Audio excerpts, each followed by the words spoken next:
Hey guys, hope everything's going well. You guys know the drill. Smash the like button, subscribe if you haven't, and comment down below. And follow me on Instagram at AIH_sports. Okay, before I get into my video, I want to show you another autograph that I just purchased the other day. It was through Probstein. This is none other than Ryan Sandberg, aka Rhino. And the back looks a little messy, but it has a Beckett certification. And I'll show you again, the signature's right over here. So Ryan Sandberg, for those that don't know, he was a second baseman for the Chicago Cubs. A little about him. I grew up watching him. I remember him vaguely. I didn't remember him in the 80s, but in the 90s, just looking at him, he was solid. I remember Joe Morgan. He was an ex-Cincinnati Red Hall of Famer. He always hated Ryan Sandberg for some reason. I mean, he recently passed away, but I never liked the fact that Joe Morgan went after Ryan Sandberg. And he also said that Ichiro never belongs in the Hall of Fame because he played his first 6 years in Japan. This was, I think, over a decade ago, before it was obvious that Ichiro should be a Hall of Famer just solely based on his American statistics. And yeah, speaking of Ichiro, if he had played his whole career in the United States, he would have surpassed 4,000 hits, in my opinion. But different topic for a different day. Now, I wanted to get into this topic of debt. Yes, debt. And it's in my opinion that many individuals are taking on too much debt to speculate in sports cards. And I've seen some titles of videos. I didn't actually click on it, but people told their horror stories of getting into massive credit card debt. And what probably happened is they bought at the high of that particular player and they ended up getting burned off of that. And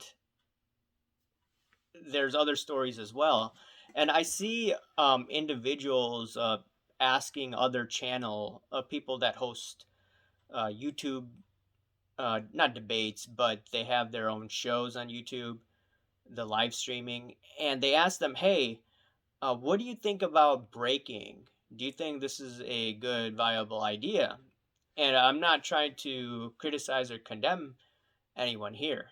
This is just to talk about this because there is definitely a problem of people uh, spending more than they otherwise can financially, and they don't get the cards that would help them just pay off a huge amount of loans or pay off their rent, etc., etc., etc. And people are getting hosed with breaking because they spend what thousands of dollars and they don't get the right cards to make it through. And it also hurts sometimes the relationship that people have with their own spouse or their girlfriend, and that's one rabbit hole people don't want to go through. And it goes back to this concept of fragile versus anti-fragile. When you are putting your money into this hobby, or if you're investing, a lot of people are investing, speculating, trying to flip, you want to only take money that you are certain, you are confident that if you lose the money, nothing is going to happen to you financially. It may seem like an easy concept, but I've made huge mistakes when investing too. This was over a decade ago. And as early as 5, 6 years ago, I made boneheaded mistakes. And it's just a simple thing you got to jot down. How much are you willing to lose, and what's going to happen if you lose this money? And that's what I do every time I buy an autograph, I buy a sports card, and I ask myself, am I willing to lose all the money if it happens to be a fake? If I happen to make the wrong decision, if my house burns down, or if someone steals it, etc., etc., etc., will I be in a financially okay space? And that's what people should be asking themselves whenever they're doing that. And what I do uh, financially is now I'm taking money whenever I make money on a trade. I take those funds and then just buy autographs like these, right? Why should I just buy it off the savings when I made money? And usually, when I make good money in the stock market, I end up investing too early again or in that trade, and then I don't make as much money. So, what I'm doing is I'm just buying tangible goods. I'm buying tangible collectible items. And what I want to get into is this topic of fragile versus anti fragile. And debt is one big obstacle in investing, in what governments are doing around the world. And it goes back to Nassim Taleb's book. Whenever you're involved in this game, you want to be anti fragile. You don't want to be fragile where if you make this one speculative bet and this card loses like 70-80% and you're underwater, and then you have all this debt to pay off on your credit card or PayPal credit, and you're like, man, what do I do? How do I pay this off? Does that mean that I can't, go out for a month or two, et cetera, et cetera, et cetera, to make these payments? And that's, you just got to make sure that you have enough savings or you have enough money on the side before you're putting money into this hobby. It's very important. And when you are fragile from a financial perspective and betting on these cards, it could put you in a very difficult space. It's a really simple concept, and I've made that mistake myself. So that's why I'm doing this video. But if you want to look at, governments throughout the U.S. and around the world, the places with too much debt are making difficult decisions right now, which a lot of people don't understand why they're doing. But if you look at places like New York, Chicago, and California, there are towns and cities. What they're doing is they're saying, hey, if you don't take this, if you don't engage in this medical treatment, we're going to lay you off. And the reason, in my opinion, why they're doing it, it's not because of that.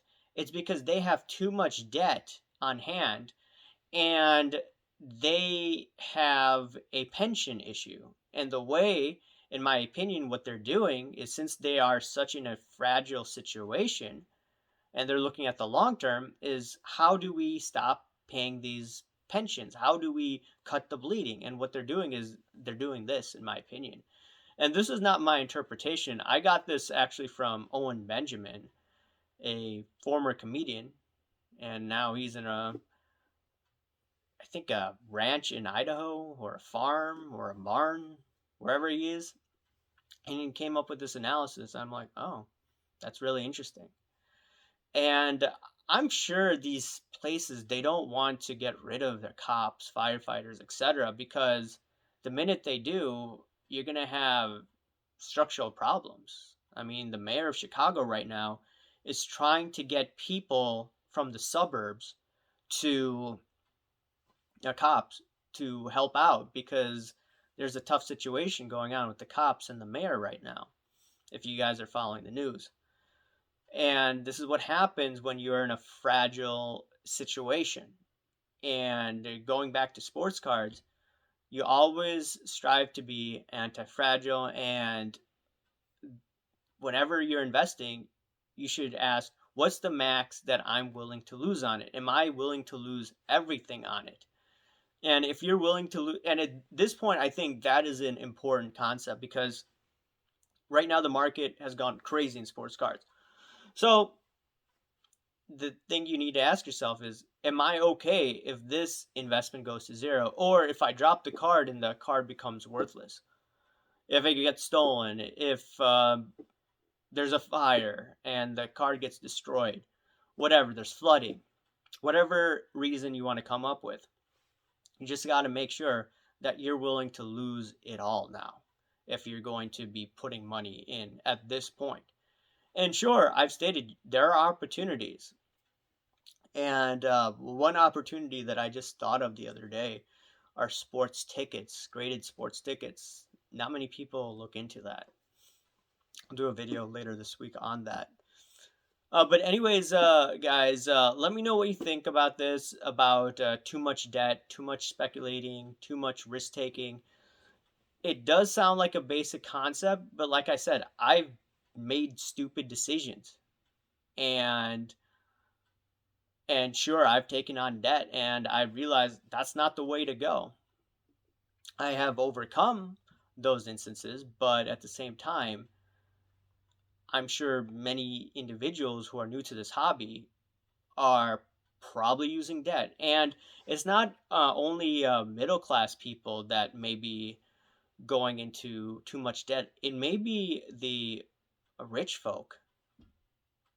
I mean, if you look at some of these sales, are some of these guys, do they have the actual funds of millions of dollars to pay for these? Do they have the funds to pay off all of these card sales for these card sales? If they do, that's great. But I'm pretty sure they're using leverage, they're using debt. And debt is fine in the short run. But when there's a credit crunch in the economy, that's when people just start liquidating just to raise cash, just to pay their bills, just to get by if they lose a job, if they lose income, and et cetera, et cetera, et cetera. That's when debt will bite people in the rear end. And that's why, in a moment like this, while the market still is somewhat strong, it's important to take the winners and start paying off your debt. And the only debt that I have right now is maybe PayPal credit in terms of sports cards, but that's only what, 2 grand. It's not too much, and I'm paying on time, so I don't get dinged on interest or late fees. But anyways, guys, let me know what you think. Smash the like button, subscribe if you haven't, comment down below, guys. Thanks. Bye.